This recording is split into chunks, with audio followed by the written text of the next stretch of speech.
Ang programang ito ay rated SPG. Striktong patnubay at gabay ng magulang ang kailangan. Maaaring may masiselang tema, lengguwahe, karahasan, sexual, horror o droga na hindi angkop sa mga bata. Mahuhuli sa sariling salita si Zoe. Alamin natin.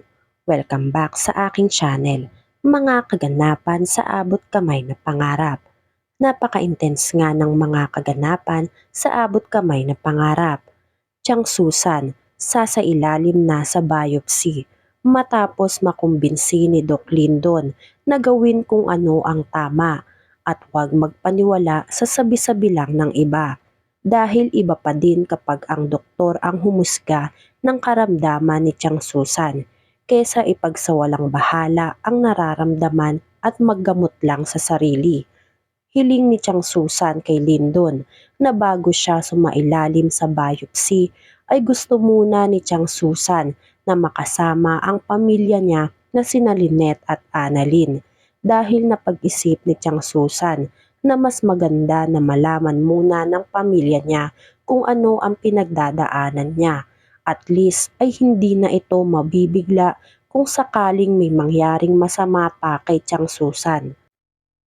Kaya sinamahan ni Lindon si Chang Susan na bumalik sa Apex para magtapat kay Lynette at Annalyn, pati na din para mapanood ang laban na sinalihan ni Lynette habang hindi pa mag-uumpisa ang biopsy ni Chang Susan.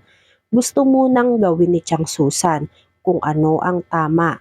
Pagdating nila sa Apex, iniwan ni Lindon saglit si Chang Susan para si Chang Susan na mismo ang umamin kina Annalyn at Lynette ng nararamdaman niya nang sa ganon ay gumaan ang loob ni Chang Susan bago mag-biopsy at wala na itong iisipin pa. Nang iwan ni Lindon si Chang Susan, natulala si Chang Susan. Hindi alam ni Chang Susan kung paano uumpisahan sabihin kay Annalyn at Lynette ang pinagdadaanan ni Chang Susan. Maya-maya, biglang dumating si Josa at si Diwata. Napansin nila na mukhang hindi okay si Chang Susan. Pinagmasdan nila mabuti si Chang Susan. Sa kanila nilapitan. Nagsalita si Diwata. Parang ang lalim ho ng iniisip niya Chang. Hindi siya narinig at napansin ni Chang Susan. Kaya dumagdag si Josa at sumang-ayon kay Diwata. Oo nga Chang, parang lutang ka ngayon. Hindi nakaimik si Chang Susan. Iniisip kasi ni Chang Susan kung ano at paano niya sisimulan na aminin ang pinagdadaanan niya. Kaya nakapagdesisyon si Chang Susan na unahin sabihin kay Lynette ang totoong pinagdadaanan niya. Sumagot si Chang Susan kay Josa at Diwata.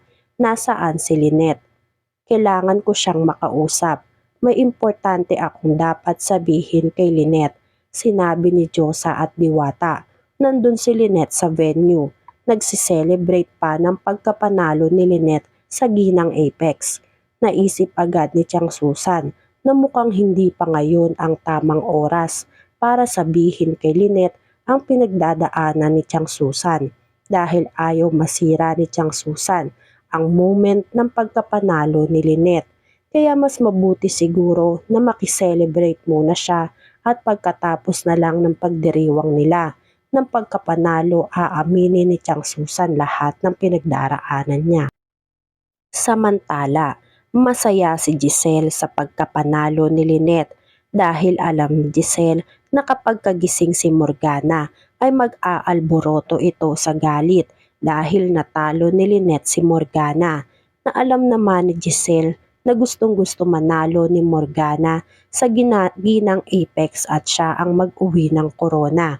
Pero syempre ay hindi papayag itong si Giselle kaya nagtagumpay ang plano ni Giselle na sabotahihin itong si Morgana. Sa kabilang banda, hindi matanggap ni Madam Chantal at Zoe na si Lynette ang nanalo sa ginang Apex. At sa tingin ni Zoe at Madam Chantal ay may ginawa si Lynette para manalo sa contest na sinalihan nila. Ang hindi alam nila ay walang kamalay-malay si Lynette at si Giselle ang sumabotahe kay Morgana para hindi na umabot si Morgana sa pagsagot sa question and answer. dahil alam ni Giselle na mas lamang si Morgana Go pagdating sa pagsagot sa mga katanungan kaysa kay Lynette. Kaya mautak si Giselle at si Giselle na mismo ang gumawa ng paraan para hindi magwagi ang kasamaan ni Morgana. Pagtapos ni Madam Chantal at Zoe na ihatid si Morgana sa ER, sumugod agad ang maglolang si Madam Chantal at si Zoe sa venue para umapila sa pagkapanalo ni Lynette dahil hindi daw deserve ni Lynette ang korona at titulo dahil may ginawa lang daw na pandaraya si Lynette kaya ito nanalo bilang ginang Apex. Samantala, masayang masaya sina Annalyn para sa pagkapanalo ni Lynette dahil nagawa ni Lynette na maipanalo ang contest sa Apex. Hindi inaasahan nila Annalyn na sa gitna ng pagsasaya nila ay susugurin sila ni Madam Chantal at Zoe para iapila ang pagkapanalo ni Lynette. Unang sumugod si Zoe at nagsalita ng hindi nag-iisip at nagpadalos-dalos. She doesn't deserve to win kasi nandaya siya. Nanalo lang naman kasi may ginawa ka sa mami ko. Nagimbal ang lahat sa pagkadulas nitong si Zoe. Tila nahuli nga sa sariling bibig nitong si Zoe kung sino at ano talaga ang ugnayan nila nitong si Morgana. Kaya naman sa gulat ni Annalyn ay napatanong si Annalyn, "Mami, sinong mami?" Ganun din sina Giselle. Gulat na gulat din si Giselle sa narinig mula kay Zoe nang tawagin ng mami ni Zoe ang tita niyang si Morgana. Nagloading agad ang utak nitong si Zoe. Nag-iisip ng ipapalusot kina Annalyn. Samantala sila Giselle naman ay nag-aantay ng isasagot nitong si Zoe sa kanila. Maya-maya, sumagot bigla si Zoe. "Oo, mami ko siya. Kasi sinabi ko kay Tita Morgana na gusto kong tawagin siyang mami. Dahil total naman ay magkamukha sila ng mami Moira ko at magkapatid naman sila. Tsaka bakit masama bang ituring ko siyang mami? She's my mom half-sister. I feel comfortable when I'm with her. Dahil kay Tita Morgana, nararamdaman kong buhay pa ang mami Moira ko. Dahil pinaparamdam din sa akin ni Tita Morgana na mahal niya ako. Kayo, ano bang pakialam nyo? Gusto nyo ba magmumpok na lang ako? Kakahanap sa mami ko? Naghahanap lang naman ako ng magmamahal sa akin at ituturing akong parang anak. Hindi katulad ni Daddy na mas inuuna pa kayo at ang mga kalandian niya." Inawat na ni Madam Chantal si Zoe. Baka kung ano pa ang masasabi nito dito. Mabuti na lang at nailusot pa ni Zoe ang katangahan na ginawa niya dahil sa hindi makontrol ni Zoe ang galit nito. Hinaya na ni Madam Chantal si Zoe na umalis. Nabunutan ng tinik si Zoe dahil akala niya ay mabubuking na siya na si Morgana Go at si Moira ay iisa. Mabuti na lang at magaling magsinungaling itong si Zoe kaya nalusutan niya ang gusot na pinasok niya. Ganun din si Madam Chantal.